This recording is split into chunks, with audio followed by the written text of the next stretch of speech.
First question, তরল ও গ্যাসীয় পদার্থের উপর চাপের সূত্র কে দিয়েছিলেন? অবশ্যই পাস্কাল। কিন্তু এখান থেকে পরীক্ষায় কি আসবে? পরীক্ষায় আসবে যেটা সেটা বলি। হাইড্রোলিক কোন বিজ্ঞানীর সূত্র অনুসারে তৈরি করা হয়? উত্তর হবে পাস্কাল। এখন দেখবে বেশিরভাগ মোটর সাইকেলে হাইড্রোলিক ব্রেক, হাইড্রোলিক মোটর ভিতরে কি দেওয়া আছে? এই কথা শোনো, কি দেওয়া আছে? জল। হাইড্রোলিক অয়েল পাওয়া যায় যেগুলো খুব ফ্লেক্সিবল, খুব লুব্রিকেন্ট টাইপের, সেইগুলো দেওয়া হয়। আচ্ছা, পরবর্তী কোশ্চেন, তাপিয়া আয়ন তত্ত্ব কে দিয়েছে? বিজ্ঞানী মেঘনাথ সাহা। পড়াশোনা করছে না, আমি বুঝতে পারছি। আবহাওয়া চাপের সূত্র, আবহাওয়া এবং চাপের সূত্র বলো। ও বলছে টরেসিলি, আর কেউ? টরেসিলি। তোমরা টরেসিলিতে পরীক্ষা করে কাল দেখিয়েছিলাম কি। আচ্ছা, পদার্থের স্থিতিস্থাপকতা সূত্র কে দিয়েছে? পেছনের দিকে তোমরা দুজন বলো। পদার্থের ইলাস্টিসিটি সম্বন্ধে সূত্রটি কে দিয়েছে? ইনিও রবার্ট, যেহেতু রবার্টের থেকে ইলাস্টিসিটি থাকে, তাই তো। বলো আর কি জ্বালায় পড়েছি গো। ইয়েস, হুকের সূত্র। আচ্ছা, তড়িৎ চুম্বকত্ব সম্বন্ধে কে বলেছিলেন? Michael Faraday. Very good. Michael Faraday কার শিষ্য ছিলেন? বহুত মুশকিল কি বাত হ্যায় না? হামফ্রি ডেভির। মাইকেল ফ্যারাডে হামফ্রি ডেভির আন্ডারে প্রথমে বোতল ধোয়ার কাজ করতেন, বুঝতে পারছি। আমি আবার বলছি, যারা বড় হয়েছে তারা শুরু করেছে ছোটতে, কিন্তু আস্তে আস্তে বড় জায়গায় পৌঁছেছে। Next, pleurisy. এই প্লুরিসি রোগটা কোথায় হয়? প্লুরিসি রোগটা কোথায় হয়? ফুসফুস কে বললো? আর এই ফুসফুসের আবরণীর নাম কি? প্লুরা। যে কোনো এর মধ্যে আইসি অথবা আইটিএস থাকে, বুঝতে পারো অলরেডি ইনফেক্টেড। এখানে কি থাকে? লিভার এখান থেকে টেনে এখানে নামাতে হবে, নামতেই পারে নাকি? এখন তো কারো কোনো স্থিরতা নাই, কে যে কোথায় চলে যাচ্ছে বলা খুব মুশকিল। এখানে থাকে অ্যাপেন্ডিক্স, সে যদি আক্রান্ত হয় তাকে বলে অ্যাপেন্ডিসাইটিস, সমঝ মে গে না? এখানে কি থাকে? আরে ব্যথা করে মাঝে মাঝে, দেখ তোর এটা ফুলেছে, টনসিল যদি আক্রান্ত হয় কি বলে? টনসিলাইটিস, হ্যাঁ কি নেই? চোখের মধ্যে যে পর্দা থাকে তাকে বলে কনজাংটিভা, ওটা যদি আক্রান্ত হয় তাহলে কি বলে? কনজাংটিভাইটিস।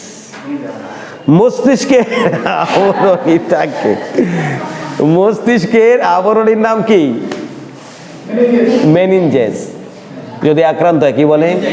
মেনিনজাইটিস। আমাদের যে বৃহদন্ত্রটা পেটের মধ্যে ঘুরে বেড়াচ্ছে, হ্যাঁ কি নেই?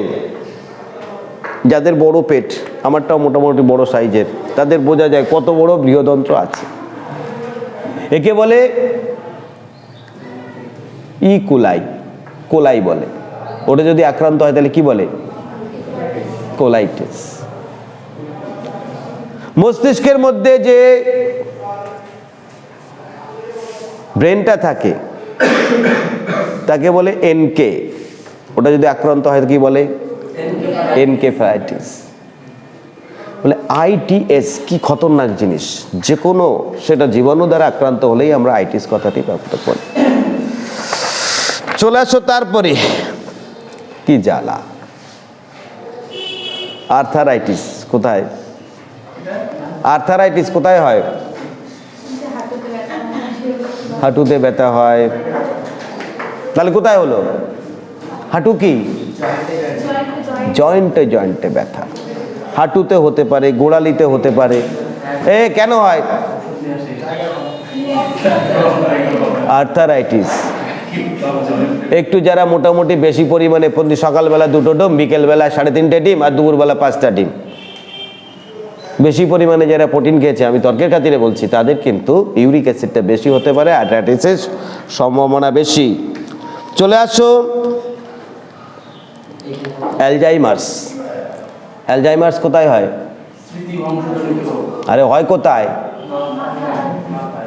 মাথায় মানে চুলে, ব্রেন। এই যে তোমাদের ব্রেনটা খারাপ হয়েছে কি জন্য? এই অ্যালজাইমার্স হয়ে গেছে, হ্যাঁ কি নেই? Very good. বলে অ্যালজাইমার্স হচ্ছে, তাও ভেরি গুড। ফাইলেরিয়া, ফাইলেরিয়া রোগী দেখেছো কোথাও? পা ফুলে যায়, যে কৃমিটা থাকে তার নাম কি? জ্বালায় পড়েছি গো। 24 ঘন্টা কি করলে বলো তো? দু বন্ধু, একজন গেছে ডিস্কো থেকে আর একজন গেছে হরিনাম শুনতে। কে বেশি পুণ্য অর্জন করলো? ইয়েস, যে ডিস্কো থেকে গেছে। যে ডিস্কো থেকে গিয়ে নাচানাচি করছে, তার কাছে মনে হচ্ছে ইস কি অকাজ করছি আমি, আমার বন্ধুটা কত পুণ্য অর্জন করছে গো, ঠাকুরের নাম করছে। তাহলে কি তার মানটা ঠাকুরের মধ্যে রয়েছে? আর যে ডিস্কো থেকে না ঠাকুরের কাছে গেছে, সে ঠাকুরের নাম শুনছে আর ভাবছে কি জ্বালা, কি জ্বালা। ও দেখো কত আনন্দ করছে আর আমি বসে হরিনাম করছি। গেলেই ভালো হতো গো। তাহলে পুণ্যটা কার বেশি হলো? ও তো মন পড়ে আছে এখানে, কিন্তু মনটা ওখানে। তাহলে বোঝো, তোমাদের এখানে এসেছো কিন্তু কাজ করছো, বরঞ্চ ও দুটো বিড়ালের খাবার দিচ্ছিল, একটা বহুত কাজ করেছে। নেক্সট কোথায় গেলাম? পড়ো, এখনো সময় আছে, তারপরে সময় চলে গেলে কেউ বাঁচাতে পারবে না। আচ্ছা বলো, আমাদের সবচাইতে বড় গ্রন্থির নাম কি? লিভার। Very good. সবচাইতে বড় হরমোন গ্রন্থির নাম? সবচাইতে বড় হরমোন গ্রন্থির নাম? হরমোন গ্রন্থি প্লীহা। কি ইচ্ছা, তাহলে 2 আর 2 করলে বলে 27, 3 আর 3 দিলে 32 হচ্ছে। বলে হ্যাঁ হচ্ছে। বলে পারিস কিভাবে? বলি আর হয়ে যায়। কি? প্যানক্রিয়াস। আর কেউ? সবচাইতে বড় থাইরয়েড। গ্রন্থি সংক্রান্ত ব্যাপারেও কিন্তু আমি অনেক আলোচনা রেখেছি, সেটা চ্যানেলেও রেখেছি, তোমাদের সামনেও রেখেছি। আচ্ছা বলো, হেপাটাইটিস কোথায় হয়? Hepatitis B, hepatitis A, jaundice কোথায় হয়? লিভারে হয়।